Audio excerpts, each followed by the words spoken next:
Espacio Egipto Sudima. Miradas a la civilización de los faraones. Bienvenidos una vez más al Espacio Egipto Sudima. En esta ocasión, y como continuación a los aspectos introductorios expuestos en nuestro anterior encuentro, trataremos un tema esencial y muy importante: el descubrimiento de la civilización quemita para la ciencia moderna. O dicho de otra forma, la construcción del conocimiento que sobre esta cultura tenemos en la actualidad. Es lo que en ciencias sociales se denomina historiografía, y por eso hoy contamos con un especialista en la materia, el profesor Daniel Casado Rigalt, que nos va a exponer una interesante visión sobre la egiptología y sus protagonistas. Por ello, y sin más preámbulos, os dejo en sus manos. Hola, Daniel. Hola, Jesús. Efectivamente, la egiptología, esa rama, esa especialidad, que posiblemente es en la historia de la arqueología la que más poder de convocatoria ha tenido. Y es que el Egipto faraónico lleva décadas, incluso siglos, llamando la atención del mundo. Arqueólogos, científicos, aficionados, viajeros, diplomáticos, aristócratas, millonarios. Lo que os propongo ahora es una inmersión en las profundidades históricas de la egiptología, una mirada retrospectiva, a modo de cronograma, que ponga en orden toda esa galería de egiptólogos cautivados tiempo atrás por las reliquias, templos y monumentos más sobresalientes del país del Nilo.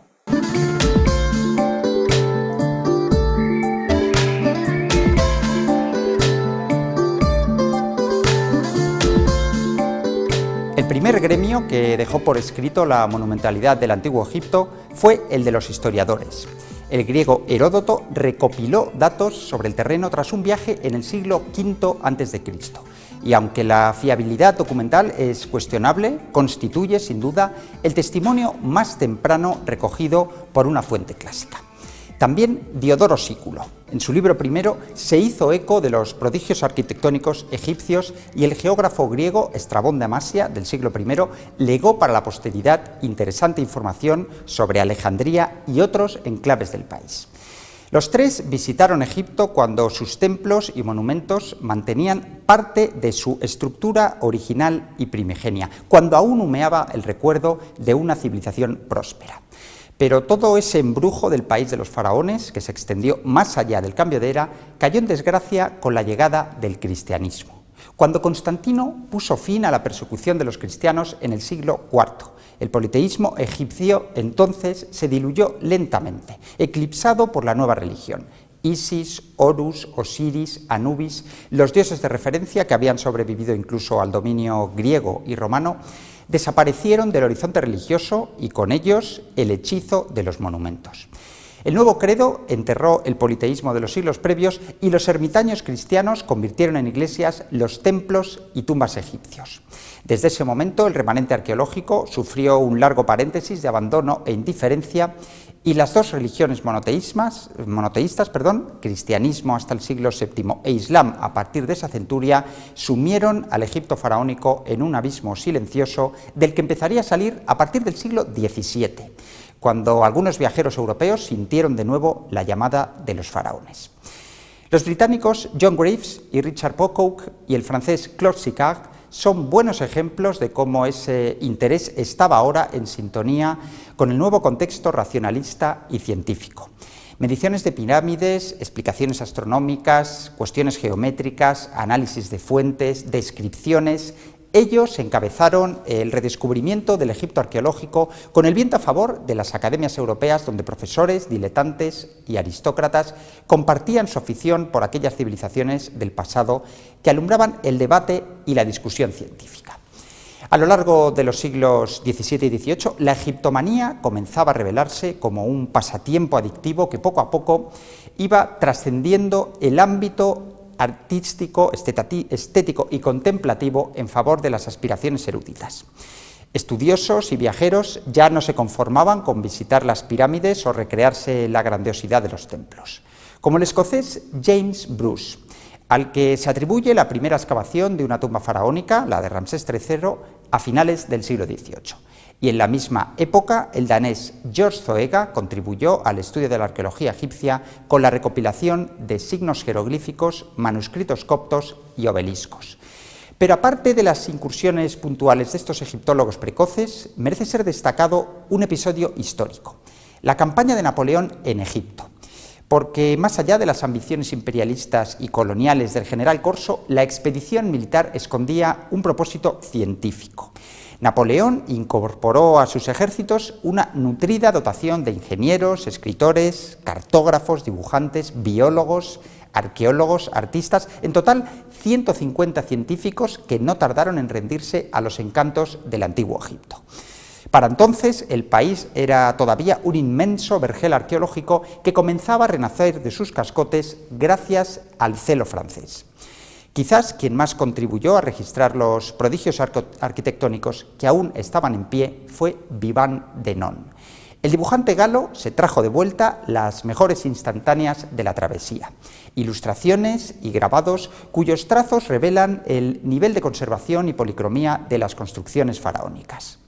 Solo las acuarelas del británico David Roberts, pintada años más tarde, pueden equipararse al valor documental de Vivant Denon. De aquellos tiempos data, por cierto, el hallazgo de la piedra Rosetta, localizada por azar en 1799, cuando soldados franceses dieron con ella en el delta del Nilo. Pero la gloria del hallazgo alcanzó su verdadera dimensión años después, cuando Champollion descifró su contenido en 1822. El gran mérito de este filólogo francés fue descodificar la escritura jeroglífica. Lo hizo después de un sesudo cotejo que le llevó por fin a interpretar correctamente la triple traducción inscrita en la piedra Rosetta, en griego, en demótico y en jeroglífico. La pieza, sin embargo, acabó en manos inglesas, de hecho se exhibe hoy en el British Museum, una vez que Napoleón fue derrotado en el año 1801. Un desenlace que no zanjó la batalla que ambos países libraban en el campo de las antigüedades. El cónsul francés en Egipto, Bernardino Drovetti, y su homónimo inglés, Henry Salt, se dieron al saqueo de tumbas y llevaron a cabo excavaciones que no pasarán a la historia por el rigor de sus procedimientos. ¿Tenían abiertas las puertas del pillaje? No exactamente, pero es cierto que contaban con los favores del Bajá, una especie de gobernador turco, cuya complicidad les facilitó el acceso a tumbas y ajuares. Eran años en los que el interés por los vestigios arqueológicos era cosa de minorías y de extranjeros. Lo que se estilaba entonces entre los egipcios era la modernización y el estado del bienestar. Tanto es así que Mehmet Ali, considerado el fundador del Egipto moderno en la primera mitad del siglo XIX, estuvo a punto de desmantelar las pirámides para reutilizar su piedra en construcciones modernas. Pero la insensibilidad local no impidió que Egipto se posicionara como el epicentro mundial de la arqueología y el coleccionismo. El valor de las antigüedades seguía residiendo en su dimensión artístico-contemplativa, eso es cierto, pero comenzaba a detectarse una creciente motivación científica cuyo punto de arranque fue Champollion, considerado hoy el padre de la egiptología. La cuenca del Nilo se llenó entonces de emisarios, agentes y aventureros que en muchos de los casos viajaban comisionados por sus museos de origen. El Louvre, el British, el Rijksmuseum de Leiden, el Museo Egipcio de Turín. No era el caso de Giovanni Belzoni, un comerciante italiano de reliquias religiosas que viajó a Egipto en 1817 contratado por el cónsul británico. Belzoni recorrió las ruinas de Nubia y el Alto Egipto con algo más de vocación de arqueólogo. Fue testigo de cómo coleccionistas y anticuarios despreciaban las momias, empleadas como combustible, para centrarse en rollos de papiro, estatuas y otro tipo de reliquias, y no tardó en sucumbir a las tentaciones. Hizo acopio de colecciones arqueológicas y a la sombra de la sospecha siempre estaría detrás de él. Lo que Belzoni tramó con la población local nunca lo sabremos, pero suena creíble su participación en los expolios de Kurna, donde debió de contactar con saqueadores de tumbas y anticuarios que vendían ajuares y papiros al mejor postor. Muchos especulan con una especie de monopolio ejercido por Belzoni en Kurna, donde se habría ganado la amistad de los saqueadores para controlar el tráfico de antigüedades de la zona. un dominio con tintes mafiosos que el cónsul francés en Egipto, Drovetti, ya lo hemos dicho antes, logró arrebatarle por medio de sobornos y amenazas. Fue entonces cuando el italiano se retiró a Abu Simbel en el año 1917, entonces a completar las excavaciones emprendidas en el colosal y célebre templo de Ramsés II. De aquellos trabajos proceden los planos, notas y dibujos que nos legó el intrépido Beltroni, que 4 años después organizaría en Londres una exposición de sus hallazgos con un modelo que reproducía las decoraciones de la tumba de Seti y otro con el templo de Abu Simbel. En resumen, una figura controvertida que oscila polarmente entre los detalles oscuros de su biografía y sus probados méritos. Porque, no lo olvidemos, Beltroni localizó tumbas, levantó planimetrías, registró pinturas murales y llenó de piezas museos como el British, el Louvre o el Museo Egipcio de Turín. Reconocimientos que aún así no impidieron que el italiano muriera pobre en contraste con los beneficios que Henry Salt o Drovetti obtuvieron en la venta de antigüedades. Y es que la era Beltroni mostró las grandes rivalidades surgidas por hacerse con piezas arqueológicas. Coleccionistas contra coleccionistas, museos contra museos, naciones contra naciones. De aquellos años nos llegan incluso turbios asuntos protagonizados por Wallis Budge, la familia egipcia de los Rasul y tantos otros innombrables que no han dejado huella en las crónicas de la época, pero sí en el maltrecho legado arqueológico. Al contrario que Richard Lepsius, que, comisionado por Guillermo IV de Prusia, recopiló templos y edificios en una publicación de 12 volúmenes. Por cierto, el más detallado registro monumental de todo el siglo XIX.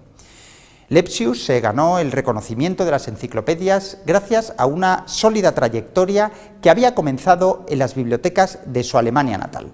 De manera que cuando pisó Egipto por primera vez en 1842, su bagaje académico era ya muy superior al de sus predecesores. Estudios superiores, publicaciones, estancias en museos de otros países, exploración de pirámides, trabajos arqueológicos en tumbas, dominio de lenguas, conocimiento de la escritura jeroglífica. Un arqueólogo polifacético y entregado a la ciencia, como muestran los planos y los dibujos que levantó durante sus estancias en Egipto. Pero también cabe imputarle a Lepsius una activa participación en el saqueo decimonónico. De hecho, cerca de 15.000 objetos expuestos en los museos berlineses llevan la impronta del latrocinio alemán, mientras Egipto asistía impasible al reparto de sus tesoros. El siguiente egiptólogo en el que se detienen las crónicas fue el francés Auguste Mariette, el arqueólogo que cambió el rumbo del tráfico de antigüedades. Mariette desembarcó en Egipto en 1850, enviado por el Louvre, para nutrir sus fondos, especialmente de manuscritos. Pero el celo canónico mostrado por los monjes que habitaban los monasterios coptos le encaminó definitivamente hacia la arqueología. De sus intervenciones en la necrópolis de Saqqara y el Serapeum, obtuvo cientos de piezas que acabó llevándose a París tras incumplir el trato apalabrado previamente con las autoridades locales. Pero tras una fase de tensión, desencuentros y suspicacias, Mariette y los responsables acabaron instituyendo un nuevo sistema de reparto, el partage. Por primera vez se constataba, al menos en el ámbito administrativo, una medida encaminada a regular la compraventa de piezas. Aquel guiño a los dirigentes cariotas abrió a Mariette la puerta de las instituciones. De hecho, no tardó en ser nombrado director del Museo del Cairo y llegó a ser responsable del servicio de antigüedades. Durante 20 años nada menos, el destino de la arqueología egipcia estuvo en manos de Mariette. 2 décadas en las que el francés puso orden donde había caos, controlando la salida de piezas, promoviendo excavaciones arqueológicas y protegiendo cientos de yacimientos amenazados entonces por el furtivismo. Y lo que Mariette había empezado encontró continuidad en su compatriota Gaston Maspero, que reforzó el sistema con una red de inspectores cuyo cometido era regular las excavaciones extranjeras en el propio Egipto. A Maspero le preocupaba la hiperactividad de los traficantes en ciudades como Tebas, uno de los santuarios del contrabando egipcio. Pero la implicación del francés en su combate contra el saqueo no evitó que los propios ladrones propiciaran uno de los descubrimientos más recordados del siglo XIX. En 1881, los saqueadores de Hipogeos condujeron a Maspero y su ayudante, Émile Bruch, hasta una grieta horadada de la necrópolis de Tebas en las inmediaciones de Luxor. Sarcófagos, momias, jarrones de alabastro, vasos de bronce. Ante sus ojos, cientos de objetos que habían pertenecido a no menos de 50 personajes relevantes del antiguo Egipto, tanto faraones como reinas, familiares o nobles. Que aquel acantilado tuviera tal cantidad de tesoros explica que muchas tumbas del Valle de los Reyes estuvieran vacías. Se conoce que sacerdotes de hace 3000 años habían desalojado las tumbas reales para evitar que fueran pasto del saqueo, y lo consiguieron durante 30 siglos, hasta que una familia tebana, los Rasul, dio con ellas en 1860.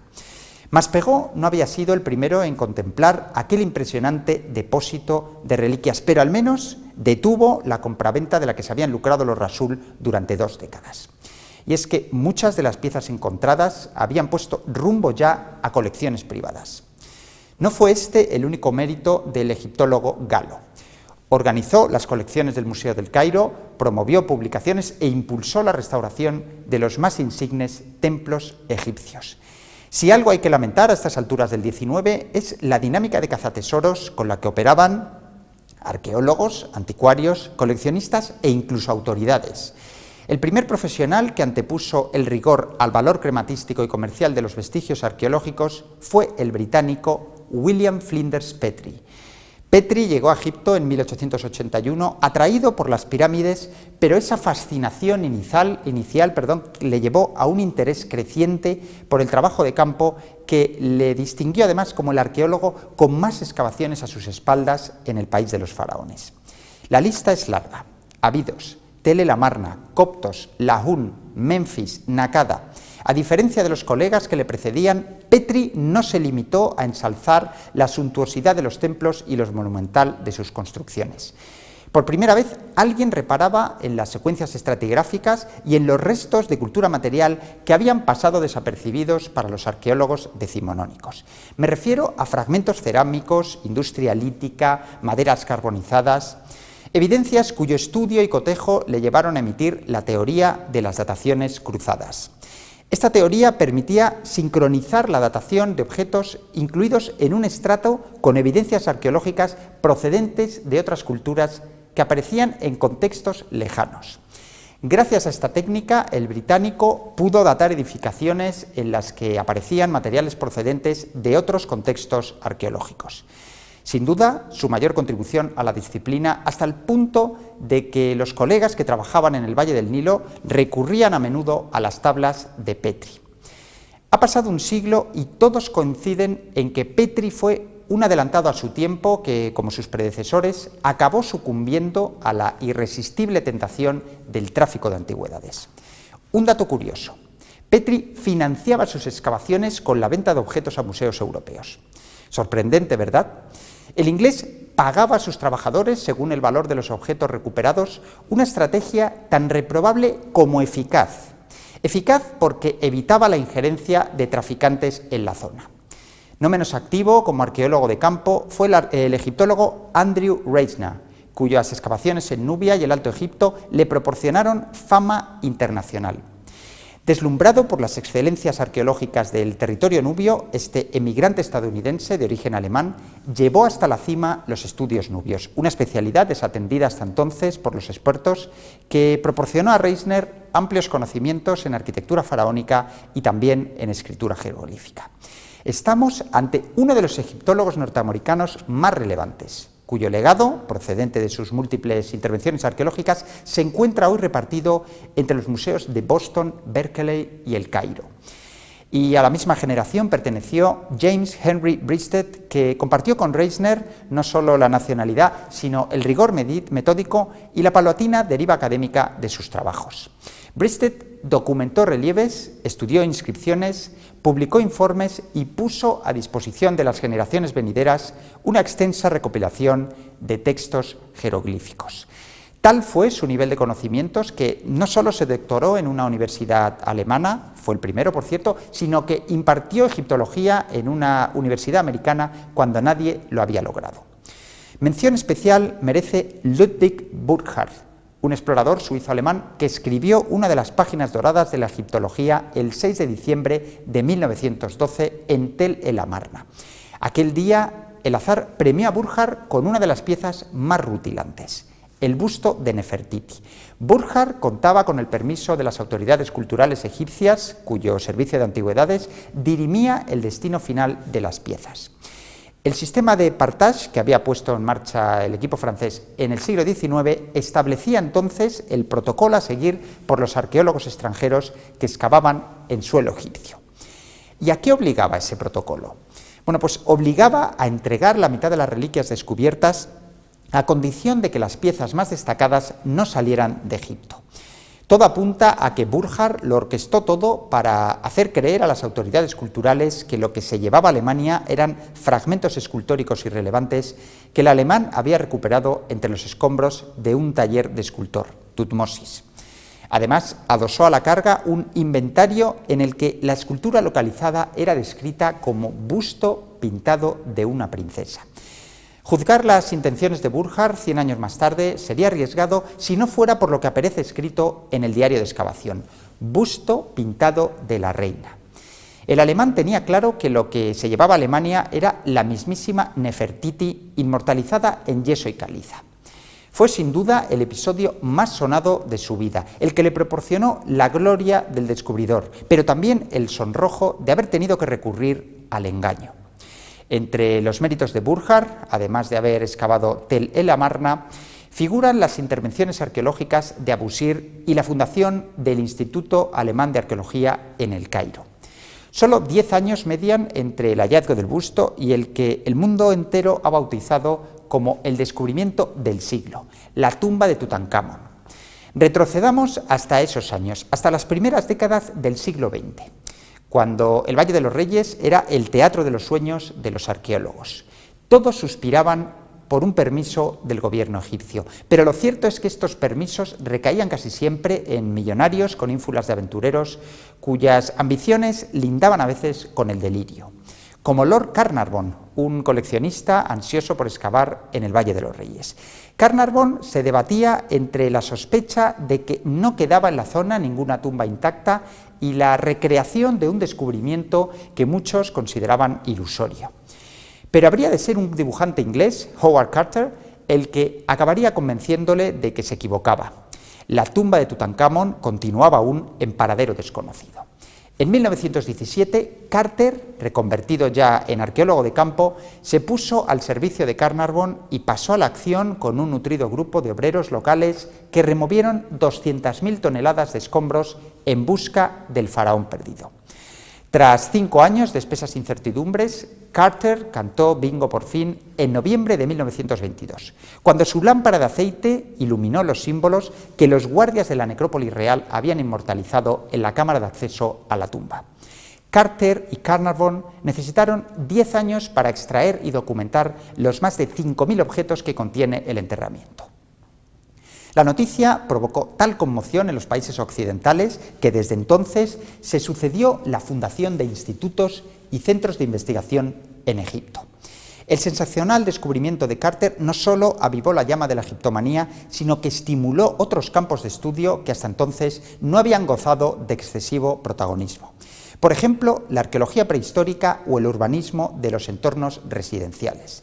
Si hiciéramos recuento de los más ambiciosos proyectos acometidos en suelo egipcio durante la primera mitad del siglo XX, merecerían ser citados los de Tel el Amarna, iniciado por arqueólogos alemanes en 1911 y continuado por especialistas británicos a partir de 1921, el de Deir el Medina, donde el Instituto Arqueológico Francés en El Cairo interviene desde 1917, y el proyecto de Tel el Dava, en la región del Delta, capitaneado por el Instituto Austriaco del Cairo. Universidades, instituciones, arqueólogos, investigadores, aficionados, eruditos, millonarios, artistas. La egiptología experimentó un auge indiscutible en las primeras décadas del siglo XX, momento en el que las necrópolis y monumentos egipcios se convirtieron en el destino más codiciado. Adolf Ehrman, Llewellyn Griffith, Rosalind Moss y Bertha Porter se cuentan entre los más destacados egiptólogos europeos del periodo de entreguerras, cuando los estudios científicos comenzaban a decantarse por el rigor metódico en sus intervenciones, estudios topográficos, urbanismo, análisis de textos, recopilaciones bibliográficas. Incluso el Egipto predinástico comenzaba a despertar interés entre los investigadores. Buen ejemplo fue la arqueóloga inglesa Gertrude Caton Thompson, cuya aportación más notable fue identificar la primera cultura neolítica egipcia conocida, la que llamó después cultura de Fayum. Entre el Medio y el Bajo Egipto, la prehistoriadora británica documentó yacimientos paleolíticos y neolíticos siguiendo la estela del arqueólogo francés Jacques de Morgan, a quien se atribuye la primera incursión en el Egipto prehistórico a finales del siglo XIX. Corrían años de dinamismo egiptológico, años en los que las orillas del Nilo vieron desfilar a cientos de arqueólogos europeos y estadounidenses: Gardiner, Piankov, Vail, Carley, Winlock, Montet, Faulkner, Michalowski, toda una legión de académicos e investigadores seducidos por el magnetismo del Egipto faraónico en las décadas centrales del siglo XX. Durante la Segunda Guerra Mundial, las tropas británicas utilizaron Egipto como base de operaciones aliadas. Y a pesar del impacto bélico que la contienda tuvo en el norte de África, mientras Europa entera se desangraba, la actividad egiptológica experimentó un repunte considerable. El siguiente episodio merecedor de análisis fue la construcción de la segunda presa de Asuán en la década de los años 60. Una obra mastodóntica que implicaba la anegación de un amplio tramo de Nubia inferior. El proyecto, liderado por la UNESCO, era de tal calado que ingenieros, arqueólogos, historiadores y documentalistas de todo el mundo trabajaron contrarreloj para salvar los yacimientos y construcciones milenarias que el lago Nasser estaba a punto de inundar. Especial impacto mediático tuvo el traslado de los templos de Abu Simbel en 1968, cuando tanto el templo de Ramsés II como el de Nefertari fueron reubicados 65 metros por encima de su emplazamiento original. Y la misma suerte corrieron las edificaciones de la isla de Philae, entre ellas el tan nombrado Templo de Isis. Está claro que la campaña de la UNESCO ha sido la operación de rescate más ambiciosa acometida jamás en el mundo de la arqueología. Aunque se llevó a cabo con mayoría de personal extranjero, es cierto que poco a poco los especialistas egipcios han ido cobrando protagonismo en la gestión y administración de su patrimonio arqueológico, empezando por el control del máximo órgano rector en la arqueología egipcia, el Consejo Supremo de Antigüedades, es decir, el antiguo Servicio de Antigüedades que Mariette había creado en el siglo XIX. Desde el punto de vista legislativo y patrimonial, conviene recordar que el sistema Partage, instituido por Mariette, arbitró durante décadas el reparto del botín arqueológico descubierto por extranjeros. El sistema convivió algún tiempo con una comisión egipcia que revisaba los objetos a la espera de un permiso de exportación. Se trataba de una comisión cuyo periodo de actividad cubrió nada menos que 7 décadas, entre 1912 y 1983. Ese año, el de 1983, el gobierno egipcio decretó por fin una ley por la que todo objeto fabricado antes de 1883 pertenecería al Estado. Quedaba definitivamente prohibida la exportación, una medida cargada de buenas intenciones que, sin embargo, no evitó que los bienes de colección cambiaran de manos con una suma de dinero de por medio. Simplemente se movió en la clandestinidad, lo que generó la corrupción de los funcionarios y la intensa actividad de los contrabandistas. Con todo, Egipto soporta la codicia de Occidente, de la que es cómplice la población local y el mercado negro que lo ampara. Pero no es el único desafío al que se enfrenta el gobierno egipcio. Otro reto es conseguir la devolución de piezas arqueológicas que abandonaron el país décadas atrás.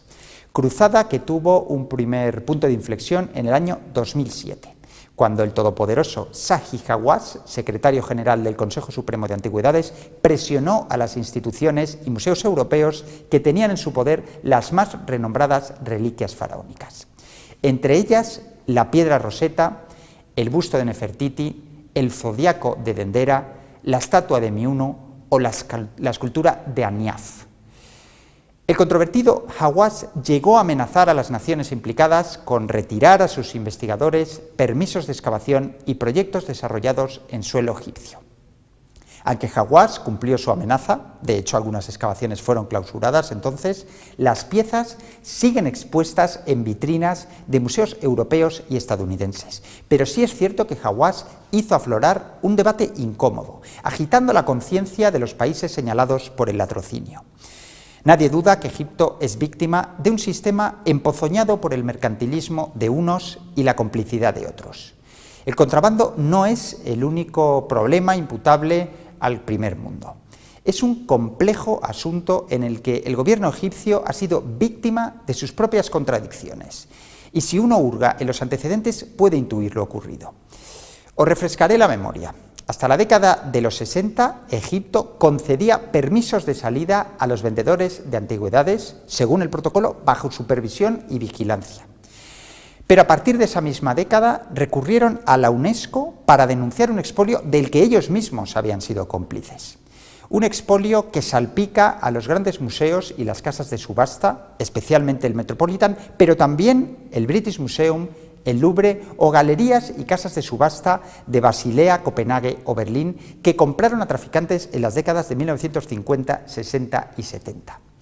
El panorama, al menos a nivel museístico, es cierto que ha cambiado y las grandes instituciones parecen no estar bajo sospecha como en décadas precedentes.